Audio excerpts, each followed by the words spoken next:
উঠবো না, প্রয়োজনে ফখরুল সাহেবের বাসায় গিয়ে উঠবো। শেখ হাসিনা পালিয়ে যাওয়ার পর দীর্ঘ 10 মাস পুরোপুরি গা ঢাকা দিয়েছিলেন আওয়ামী লীগের সাধারণ সম্পাদক ওবায়দুল কাদের। দল ক্ষমতায় থাকতে সর্বদা মুখর এই নেতার হদিস মিলছিল না কোনোভাবেই। কোন রকম বক্তৃতা তো নয়ই। এই সময়ে তার নামে কোনো বিবৃতিও আসেনি। এ কারণে কাদের মারা গেছেন এমন সন্দেহ করেছিলেন অনেকে। তবে কিছুদিন আগে জানা যায় আওয়ামী লীগের প্রভাবশালী এই নেতা ভারতেই পালিয়ে আছেন। পাঠাও চলো দেশি ভাইবে, পাঠাও বাইকে 300 টাকা পর্যন্ত ডিসকাউন্ট। ডাউনলোড পাঠাও অ্যাপ নাও। সর্বশেষ ভারতীয় সংবাদ মাধ্যম দ্য ওয়ালকে দেওয়া টেলিফোন সাক্ষাৎকার প্রকাশের পর আবার আলোচনায় ওবায়দুল কাদের। বাংলাদেশে ছিলাম 3 মাসের। আমি খুবই ভাগ্যবান, মৃত্যু থেকে অনেক কাছে ছিলাম। আমারই সংসদ এলাকায় আমার নিজের বাসাকে এড়িয়ে পার্শ্ববর্তী আর একটা বাসায় আশ্রয় নিয়েছিলাম।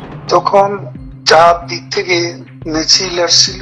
ফোন আলাপে 5 অগাস্ট স্ত্রীকে নিয়ে 5 ঘন্টা বাথরুমে লুকিয়ে থাকা এবং সেখান থেকে বের হওয়ার ঘটনা বর্ণনা করেছেন ওবায়দুল কাদের। এরপর 3 মাস দেশেই আত্মগোপনে ছিলেন বলে জানিয়েছেন আওয়ামী লীগ সাধারণ সম্পাদক। এমনকি কোন উদ্দেশ্য নিয়ে দেশে ছিলেন তাও জানিয়েছেন। যে বাসাতে ছিলাম তারা সে বাসাতেও হামলা করে। তারা জানতো না যে সেখানে আমি আছি। আমার বাসা তারা লুটপাট করেছে, কিন্তু যে বাসায় আমি গিয়ে আশ্রয় নিলাম সেখানে তারা হামলা করবে এটা আমি ভাবতাম। কিন্তু সেখানেও দেখলাম যে অনেক লোকজন ঢুকে পড়ে এবং তারা ভাঙচুর লুটপাট করতে থাকে। আমার একটা উদ্দেশ্য ছিল যে ওখান থেকে কিছু করা যায় কিনা, কিছু একটা করা যায় কিনা, সংগঠিত করা যায়। বিভিন্ন জায়গায় শ্রমিক অসন্তোষ, কর্মচারীদের অসন্তোষ, এগুলো প্রতিদিনই এগুলো লক্ষ্য করতাম, রাস্তায় নেমে আসছে। তো সে সময় ভাবলাম যে এদের সাথে যোগাযোগ করে কিছু করা যায় কিনা।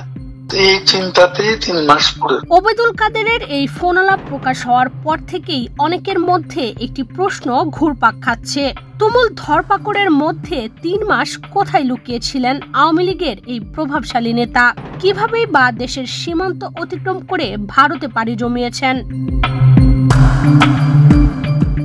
সরকার পতনের পর বিভিন্ন সময় দেশের বিভিন্ন জায়গায় ওবায়দুল কাদের লুকিয়ে আছেন বলে গুঞ্জন উঠে। শুরুতে শোনা গিয়েছিল যশোরে লুকিয়ে আছেন তিনি। কারো কারো ধারণা ছিল কাদের ক্যান্টনমেন্টে আছেন। তাকে ধরতে বেশ কয়েকবার অভিযানও চালানো হয়। চট্টগ্রামে একটি অভিযানে তার শ্যালককে ধরা হয়। পরে জিজ্ঞাসাবাদের পর তাকে ছেড়ে দেওয়া হয়। নভেম্বর মাসে তার ব্যক্তিগত সহকারী মতিনকে কেরানীগঞ্জ থেকে আটক করা হয়। গত ফেব্রুয়ারি মাসের শুরুতে সিলেটগামী একটি ট্রেনে ওবায়দুল কাদের আছেন বলে একটি ছবিসহ পোস্ট সামাজিক যোগাযোগ মাধ্যমে ভাইরাল হয়। ট্রেন স্টেশনে পৌঁছালে দেখা যায় ট্রেনের ওই যাত্রী আসলে ওবায়দুল কাদের নন। প্রভাবশালী এই নেতাকে নিয়ে ধোঁয়াশা কাটার আগেই বিদেশে পাড়ি জমিয়েছেন তিনি। প্রশ্ন হচ্ছে কাদের সহায়তায় দেশে লুকিয়েছিলেন ওবায়দুল কাদের এবং কারা তাকে দেশ ছাড়তে সহায়তা করেছেন। ইশরাত চৈতি, বাংলাদেশ প্রতিদিন।